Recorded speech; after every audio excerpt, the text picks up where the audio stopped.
If your Roku feels slow, freezes up, or apps take forever to load, don't replace it just yet. There are a few things you can try that often bring a lagging Roku back to life, and some of them only take a minute. Let's start with the fastest and most effective fix. Over time, your Roku builds up temporary files in the background. That clutter can slow everything down, but there's a hidden remote trick that clears it out. First, make sure you're on the Roku home screen. Then grab your remote and press the home button 5 times. After that, press up once, then rewind twice, and fast forward twice. Once you do this, your Roku may freeze or look like it's glitching. That's normal. It's actually clearing the cache and restarting itself. This doesn't delete any apps or settings, it just gives your Roku a clean slate, and for a lot of people this alone fixes lag, freezing, and random crashes. It's a good idea to do this once every month or two. Now, if your Roku works fine most of the time, but one app keeps acting weird, there's a simple fix for that too.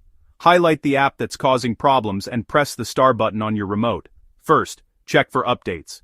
If that doesn't help, remove the app completely. Then go back to the channel store and reinstall it. Reinstalling an app clears its stored data and resets it from scratch. You may need to log back in, but this often fixes buffering, freezing, and apps that refuse to open. If none of that works and your Roku is still slow, this is the last option: a factory reset. This wipes everything and restores the Roku to how it was when you first bought it.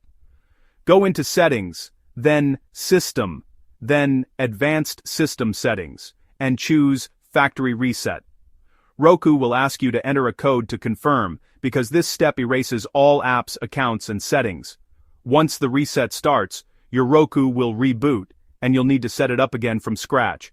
If a factory reset still doesn't fix the problem, that's usually a sign the hardware itself is wearing out.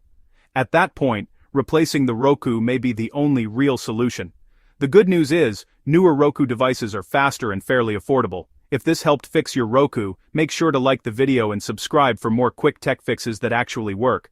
Fix it before you replace it.